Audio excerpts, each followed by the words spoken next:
Why, hello. Hello, hello. It's been a while again, and I apologize. Oh dear, I have so many tabs open. Oops, oops.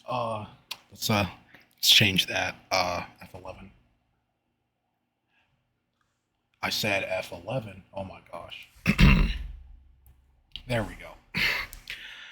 Hello, it's been a while. I know, and I apologize. I was supposed to finish all these like 2 weeks ago, but I didn't. Something came up. I don't know why. I apologize. Uh, let's waste no time. Let's get right into parts 3 and 4. So basically, for a recap, for anyone who doesn't know, parts 1 and 2. This guy, this kid, it seems like Aaron or something. I don't know. He must be from Attack on Titan. I don't know, dog. But like, uh, he uh, he goes into the basement, and finds some eldritch horror. No, not actually. It's just a his great grandmother with an elongated face, and she's a monster. And you know, you know. If you know, you know. You don't know. No one knows. No one fucking know. Anyway, yeah, his twin sister, she gets infected, and then the guys, everyone's favorite character, they go to his great uncle's time period to save everything, and now they're there, and Tom's gone, and now we're here. So that was the worst recap ever, but it's been a while since I read this, so I apologize. Anyway, let's finish this. Well, okay, there's part 2 and 3, part 3 and 4, then part 5 and 6. So hopefully tomorrow or tonight, tomorrow night. Oh my gosh, it's already Sunday anyway. Because anyway, hopefully, yeah. Whenever I get off from work tomorrow or tonight, I'm gonna finish those two, and then we can finally get back to normal streams. So I'm gonna waste no time and get right into part 3. As I know, as I kneeled in the meadow, gun to my temple, I wondered how every, I wondered how everything went to shit so fucking fast. Then I just remembered that my whole life was shit, and then everything made sense. Colonel Bradis began shouting towards the trees again. You have exactly 10 seconds to show yourself before I turn this young boy's brains into jelly. 10, 9. I winced as the soldier pointing his rifle at me dug the barrel into my temple. Once I'd refused to tell them where Tom was, only because I didn't know, they dragged me into the middle of the clearing and started the shit. 8, 7, 6.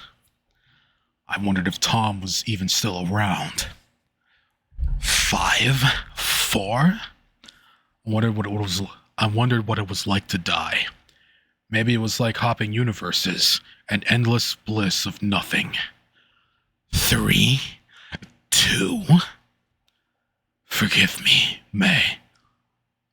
1. Just then, I heard Tom shout from somewhere amongst the tree line. Fuck's sake, Helena, he's just a fucking kid. Tom called out as he emerged from the forest, hands high in the air. I don't know if I should pronounce it as Helena or Helena. No, I'm gonna say Helena. Helena. Tom knew this bitch. Honestly, I was surprised he came. I'm surprised he came to my rescue, seeing as I threatened to kill him if he wouldn't take me here, just a bit ago. Of course, as main characters do. Colonel Bradis' eyes widened as the rest of the soldiers converged on Tom, forcing him to his knees. She approached him with awe, and the soldier with the gun to my head dragged me along.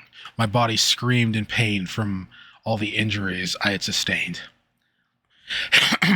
All right, Southern voice time. I truly can't believe my eyes. Tommy, is that you? It is you, ain't it? Tom Lanson in the fucking flesh. She gave what looked to be an actually genuine smile. You got old, Tommy. Tommy, what the fuck? Colonel Bradis approached Tom and gently placed her hand on the side of his face. Neither of them said anything for a moment, and it was clear a lot of unspoken words were exchanged. Tom seemed almost embarrassed, while the colonel looked unmistakably sad, before noticeably becoming angry. Finally, Tom opened his mouth to speak, but was cut off by Colonel Bradis' gentle touch, becoming a harsh blow to his face. She struck him again and again and again. He spat out a mouthful of blood. Just then, the colonel raised a hand to her ear, and I noticed she had a small earpiece in it. She listened intently for a moment and began barking orders at the soldiers. The ones not securing Tom and I bolted into action and began packing everything up. She turned back to Tom, who began to speak. I never meant for it to happen like that, Elena. You know I... Colonel Bradis held up a hand, and the soldier closest to him, oh my God, slammed the butt of his rifle into Tom's head. He collapsed forward onto the ground and let out a long moan. All this time, and still nothing but empty lies. Colonel Bradis spat. You took something that belonged to me. You tried to kill me. We don't have time anyways. My pilot just tagged a horde of them things coming right at us just a few moments ago. As much as I'd love to watch you get torn to shreds, I don't think the higher-ups would be too happy. Just then, I heard the purr of a rapidly approaching engine. I stared in awe at the hovercraft making its way over the meadow. It was shaped like an oblong spaceship with a huge whirring fan on its belly, and two more jutting out from the back. As it began to land on the other side of the meadow, legs extended from the craft's body, keeping the whole thing a few feet off the ground. One side of the craft was open and had no door, similar to what you'd see on a military helicopter. The soldiers flew into motion, quickly packing up those cannon weapons and dragging Tom and I into the hovercraft. I screamed and held back tears as my still dislocated arm was yanked in front of me and thick metal cuffs were slapped onto my wrists. Rows of seats with windows lined the inside, with an open pilot's compartment in the front. As they loaded me up, I glanced into the pilot's area and was surprised to see it looked fairly straightforward, with only a touchscreen and a steering unit. I was shoved into a window seat opposite the opening in the craft behind Tom. Just as inhuman howls permeated through the trees, the soldiers froze for a moment before jumping into action. If I thought they were rushing before, they were in overdrive now. Oh. Whoops. Okay, here we go. If I thought they were rushing before, they were in overdrive now.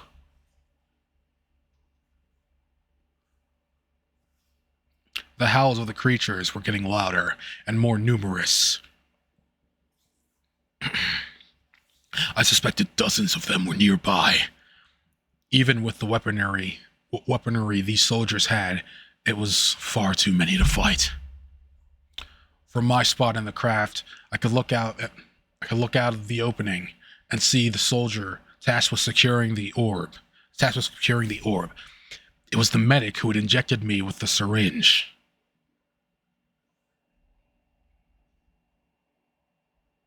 Wait. Okay. Yeah, it's so weird.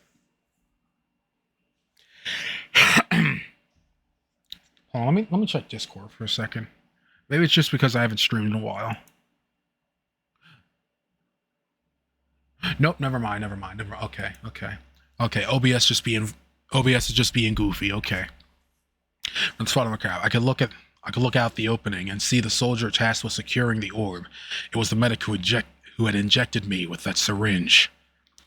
He had dumped some of the medical contents of his duffel bag onto the ground, desperately trying to make room for the orb. The sound of the mutants was becoming deafening as he was moving frantically. His hands were noticeably shaking and having trouble with the caught zipper on the bag.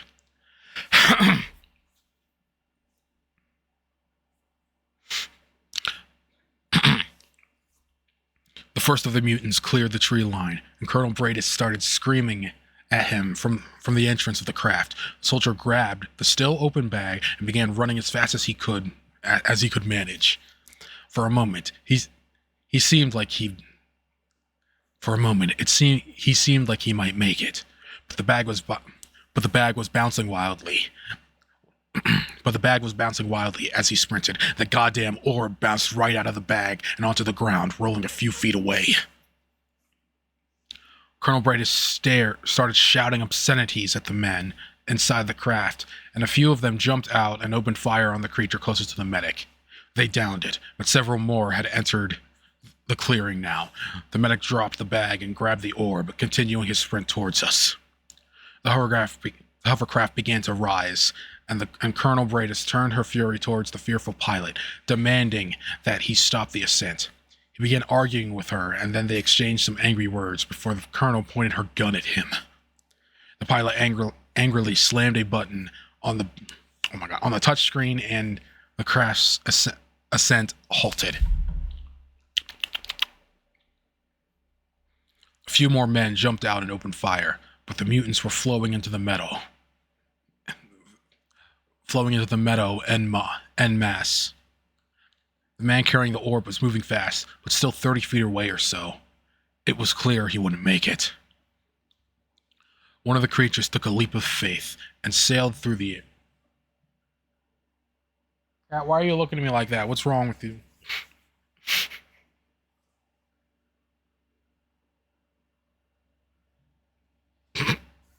What? What? What are you looking at? Oh my gosh. One of the creatures took a leap of faith and sailed through the air, landing directly on top of the soldier. Oh my gosh. The orb went careening away, landing with a dull thud. It must have been sturdier than its glass-like appearance made it seem, because it sat unharmed where it landed, though it was quickly engulfed by the startlingly close herd of mutants charging towards us.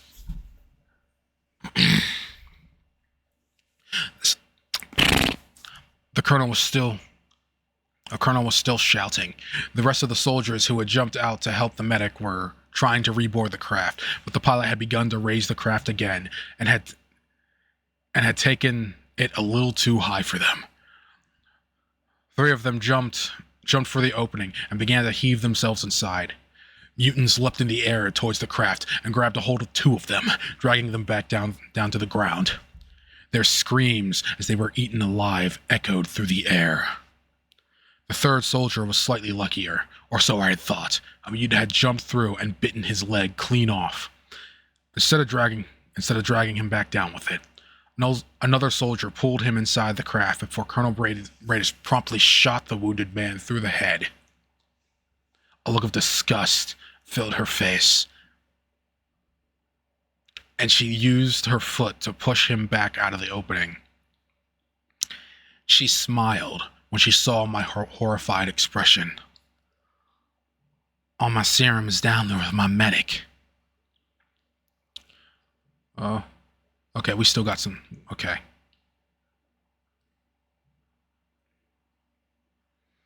We were about 20 feet in the air when a particularly large mutant made a bounding leap for the open door that was thankfully opposite of me. The craft lurched violently as the front half of the mutant landed inside.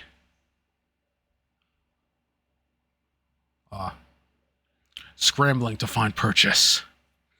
It dug its long claws into the side of the soldier closest to it, the same one who had just pulled in his friend. The soldier began screaming before Colonel Bradis used her pistol to put several bullets through the mutant's head. Its lifeless body slid back out, dragging the still screaming man with it.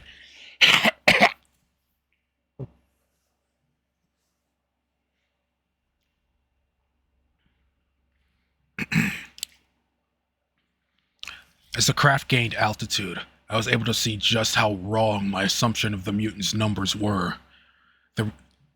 There were not dozens entering the meadow like I had assumed. There were hundreds. A sea of writhing gray and yellow, all climbing over each other. Oh my gosh.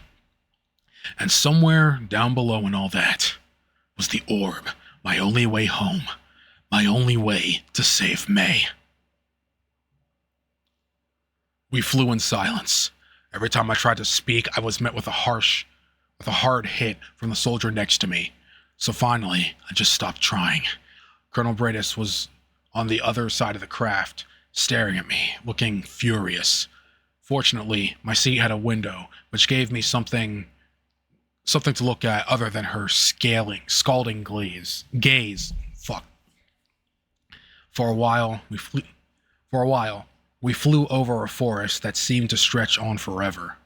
After about an hour, we began to approach a city, and I was again reminded of how much farther along this universe had been.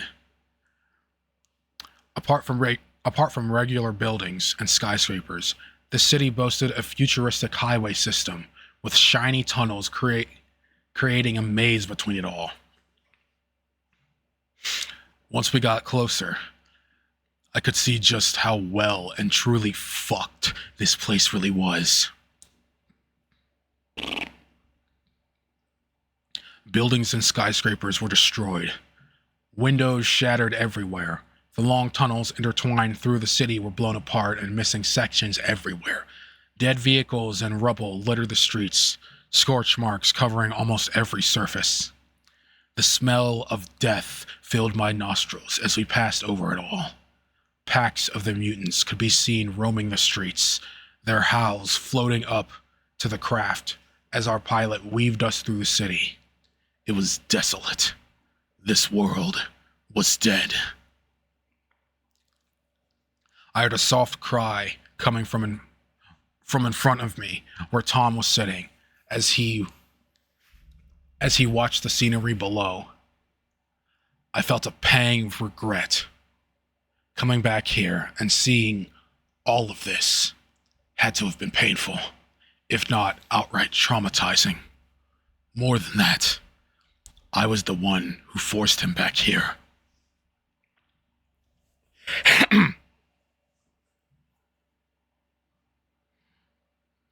I couldn't see him well from my seat, save for a small opening between his seat and the wall of the craft, where part of his hand was visible.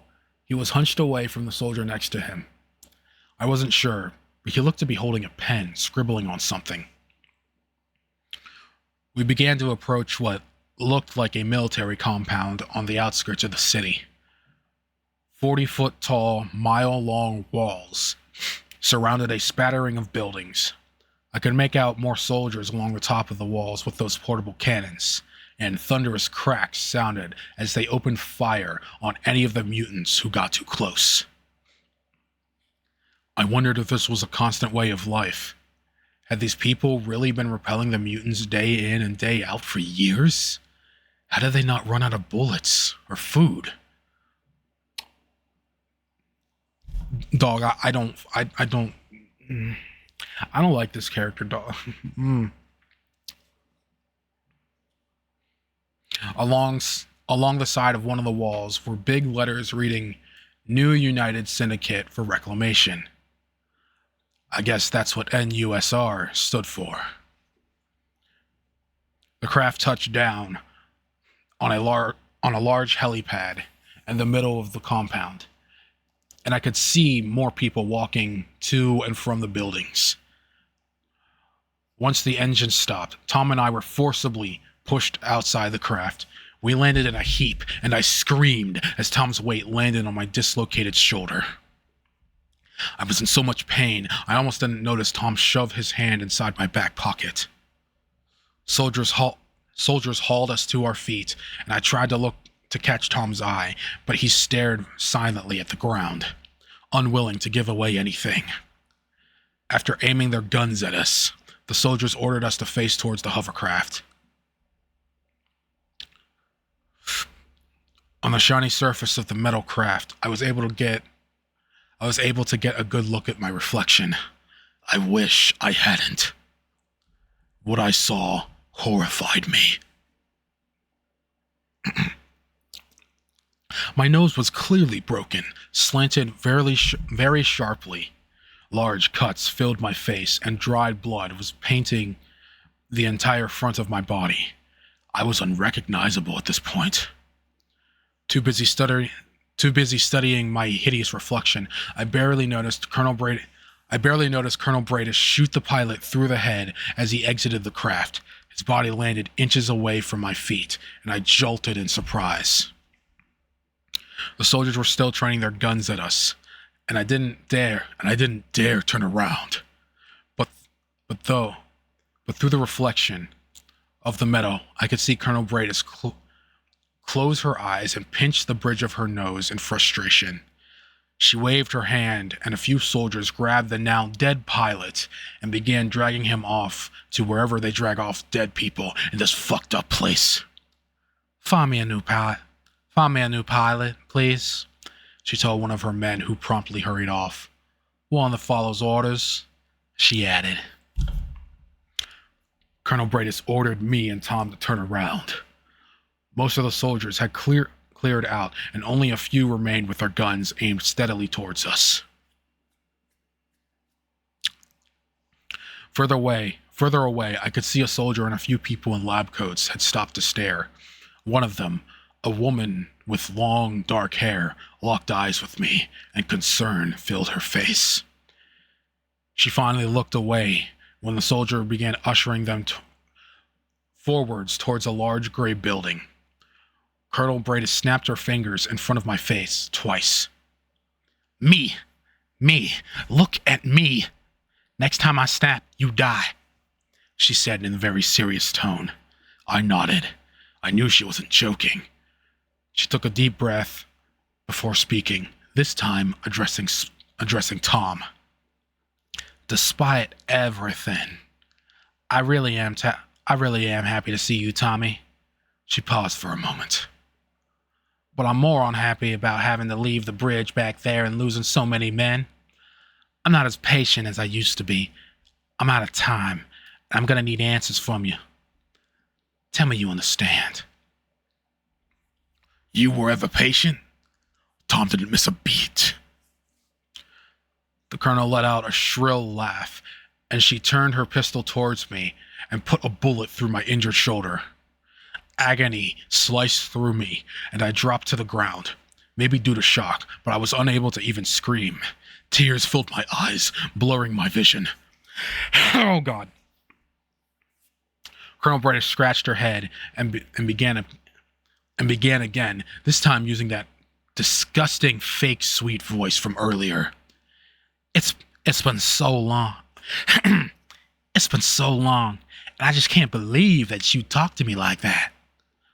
Not long enough. Tom's voice was dripping with venom. I should have killed you when I had the chance. You sadistic, vile, evil spawn of a swan fucking whore. You know why I left you here to die? Because your head is broke. So fucking broke that even I can't fix it. You're more fucked up than a clock with no numbers. I couldn't have your vileness affecting a whole nother goddamn innocent universe. Oh, God. Now, before I continue, I just want to say that line, you're more fucked up than a clock with no numbers, that's just so funny to me, okay? I'm sorry. More fucked up than a clock with no numbers. Anyway.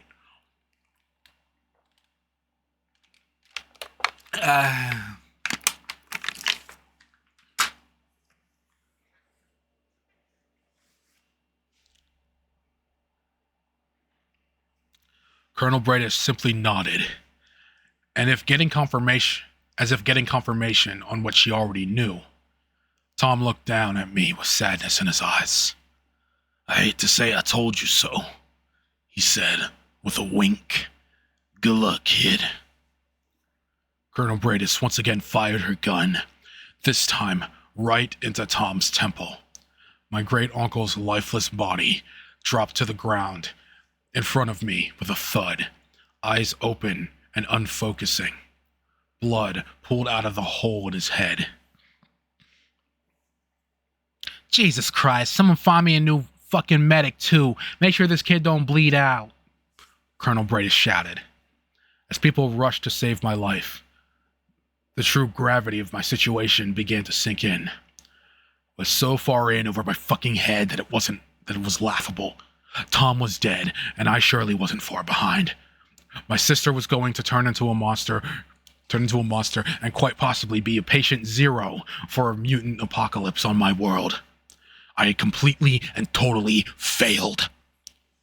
Despite the excruciating pain I was in and severe blood loss, I began thrashing against the hands on me. I launched every single threat and insult I knew at the Colonel, and she just stood there, unfazed, wearing an amused look. The only thing that made me eventually stop was when someone stuck a needle into my neck, and my world faded to darkness.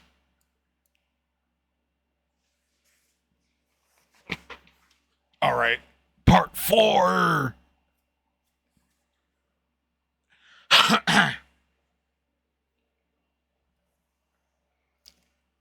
"I'll give you 2 a minute," Papa said with a sad smile, setting down his flowers and walking back towards the car.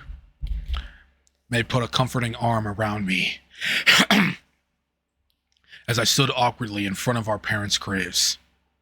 I leaned into her and wiped the tears from my face. May was only 9 minutes older, but sometimes the difference felt like years. It was always her taking care of me. Exactly 1 year had passed since they died. The pain hadn't subsided at all. Most nights, I still woke up crying in cold sweat. Then I'd hear a knock on my door, and May's soft voice asking if she could come in. We shared a wall, and my sleepless nights meant she would not sleep either. We'd sit on my bed and just talk about anything, sometimes for hours. Finally, I'd be able to fall back asleep, and she'd slip away back to her room. They left. I choked through tears. Let me try it again. They left. I choked through tears. May leaned her head into mine. "I know." What if you leave too? "I'll never leave. I promise. But you need to wake up, Aaron. Wake up." My eyes snapped open, and for a moment, there was nothing but a bright, blinding light. At first, I had no idea where I was, and I tried to make sense of what was happening, but my mind felt sluggish. Like it was moving through molasses. I knew the dots were there, I just couldn't connect them. "He's awake," I heard a voice from off to the side. My vision finally cleared, and everything came together once again. I took a look around and saw I was in a matte white room, laying in a hospital bed. I was wearing a hospital gown and noticed my folded clothes sitting on a small table next to my bed. Someone must have washed them, though, since they were no longer red from all the blood. Damn. Ah!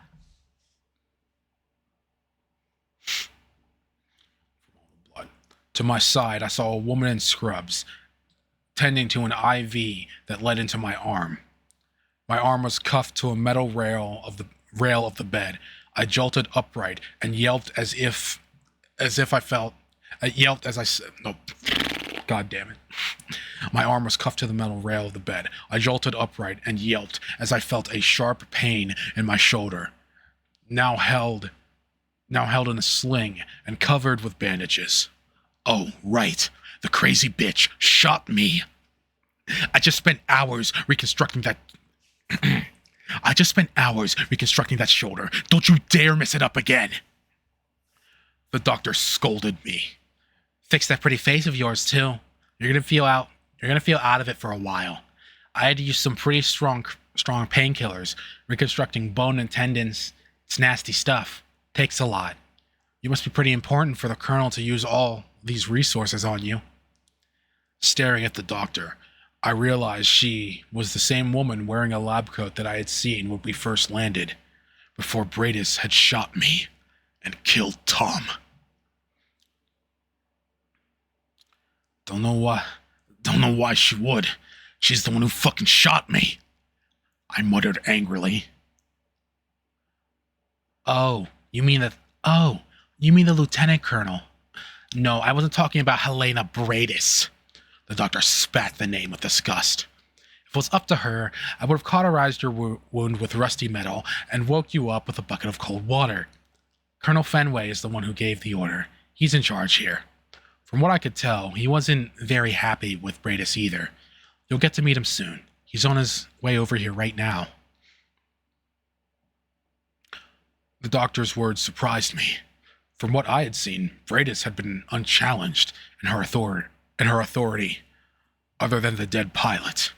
The possibility of her answering to someone hadn't even occurred to me. The door to my room hissed and slid open to reveal a man in plain clothes who I assumed to be Colonel Fenway, followed by 2 soldiers in body armor. One of the soldiers carried a chair and sat it down next to my bed. If you could give us the room, Tara, Fenway told the doctor, who quickly exited the room. He pointed at my restraints, and one of the soldiers produced a key and unlocked the cuffs. And then they too left the room. I wasn't sure what I expected the colonel to be like, but Fenway wasn't it. I guess I just thought anyone who could keep someone like Bradis on a leash would be more.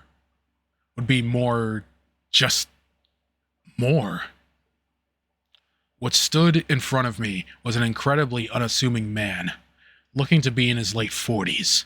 Fenway wasn't very large, a little on the shorter side, and pretty skinny. Not bone thing or anything, but not muscular in any sense.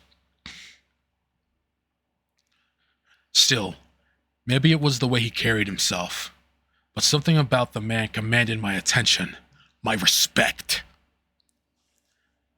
Oh my gosh.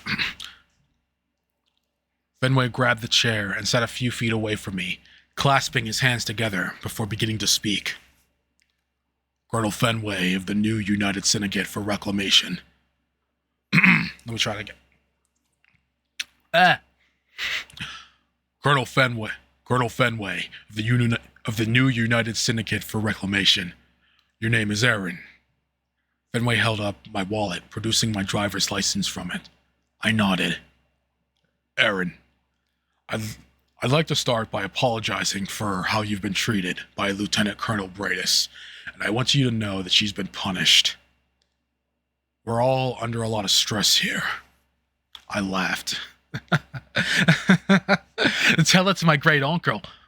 I'm sure he'd feel a lot better. Oh wait, he's fucking dead. Fenway sighed. Bradis is harsh, but effective. Sometimes a necessary evil in times like these. She's been punished. You have my word. I do want to talk about your great uncle, though. And you look like a man with a story. Aaron, I'd love to hear it. Fenway seemed genuine, and I decided that this could be my only chance to achieve what I had come here to do. I proceeded to... Do I even have the chat? Oh, no, I don't even have the chat on this tab. Fuck. Oh, no. That's whatever. Fenway seemed genuine, and I decided that this could be my only chance to achieve what I had come here to do.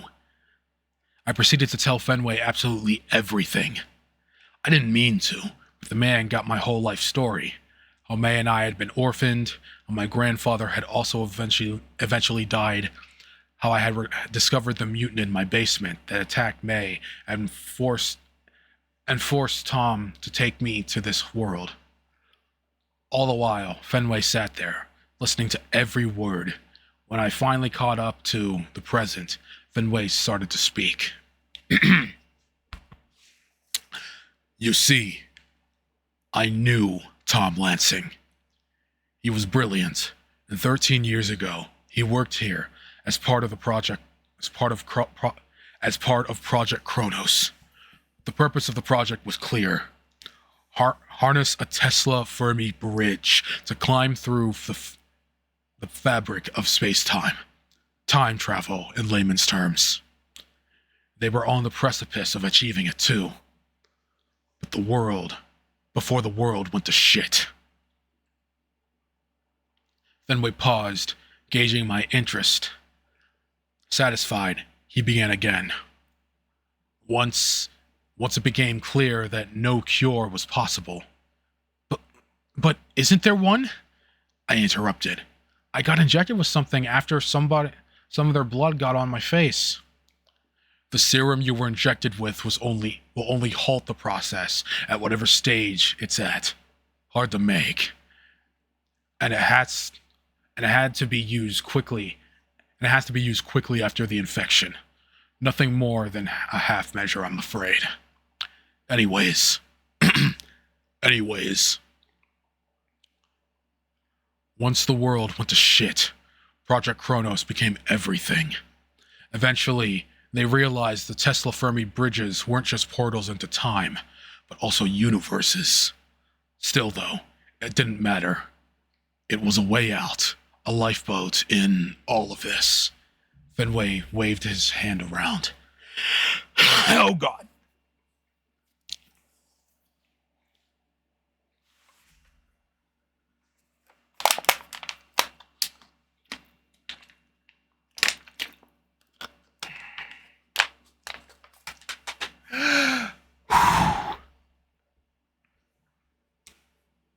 Sorry. Let's see, oh my gosh, we're only 37 minutes in. Okay.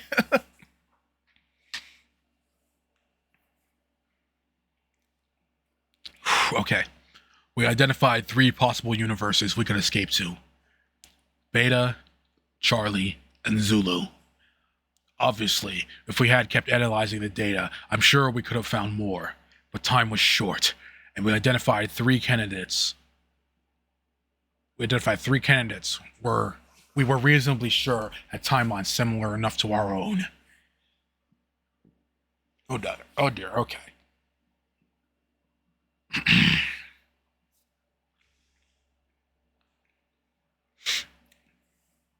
During this, the scientists working on it had their families moved into the compound.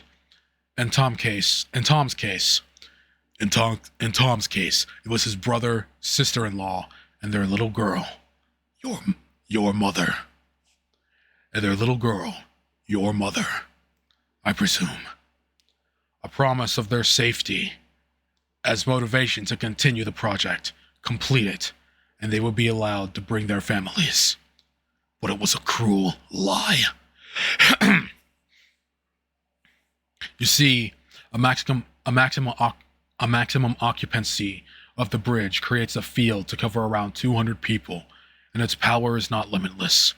Within that orb is an experimental antimatter reactor, and with the world the way it is, we have absolutely no way to get more antimatter. 3 trips at most. 400 people in total. The scientists and their families would never be allowed to go. Only the most elite of the elite would have a ticket. Tom, being the smart man that he was, put 2 and 2 together. I don't blame him for what he did, though. I probably would have done the same in his shoes. One night, he and his brother snuck into the facility and killed the entire project security team. The only one that lived through the attack was Helena Bradis. I never knew if it was because her and Tom were friendly, or if it was because Tom was a lousy shot. They took the bridge, crashed an armored car through the main gate, and escaped into the city with his brother and wife and their girl. 2 days later, our satellites detected gamma rays emitted from the antimatter reactor, and we knew Tom was gone. 10 years later, we detected them again when you arrived. Throughout Fenway's recounting of the story, I'd listened intently. It felt amazing to finally understand everything, to put all the puzzle pieces together. It felt even better to know that if I could get back home with some of that serum, May and maybe I could still save May. Fenway, as if reading my mind, brought those hopes crashing down in spectacular fashion.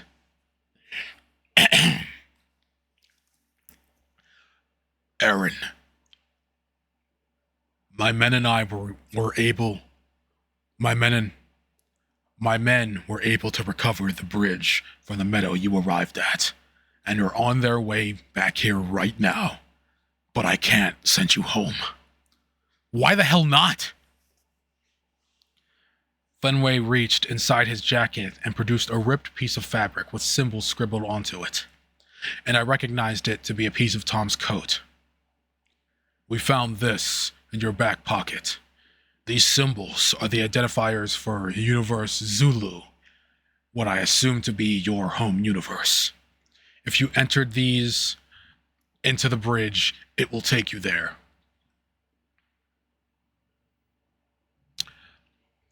I realized what Tom had been scribbling on the flight over here, which he must have shoved into my pocket when he fell on me while exiting the hovercraft.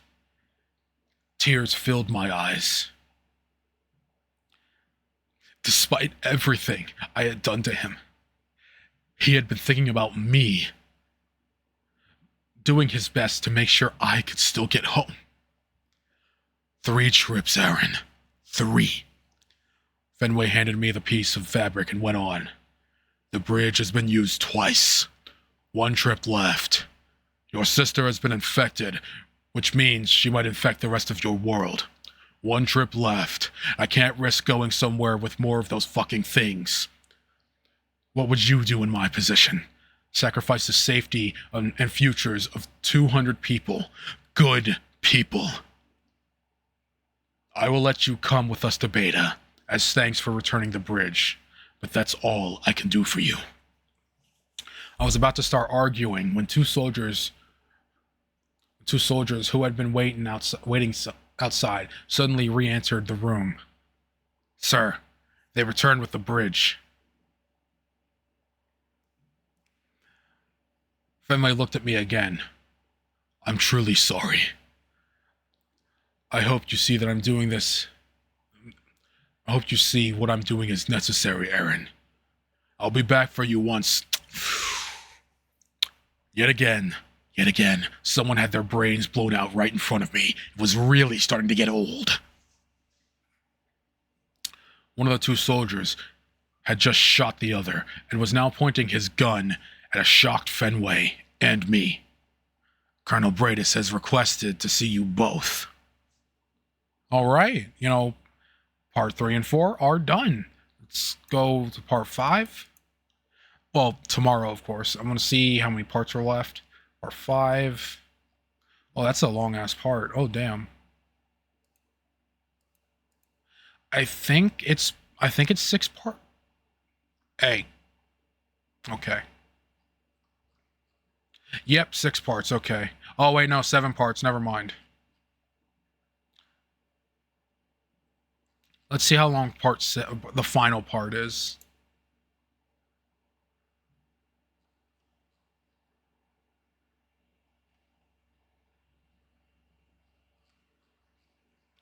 All right. So F11 again. Oh shit.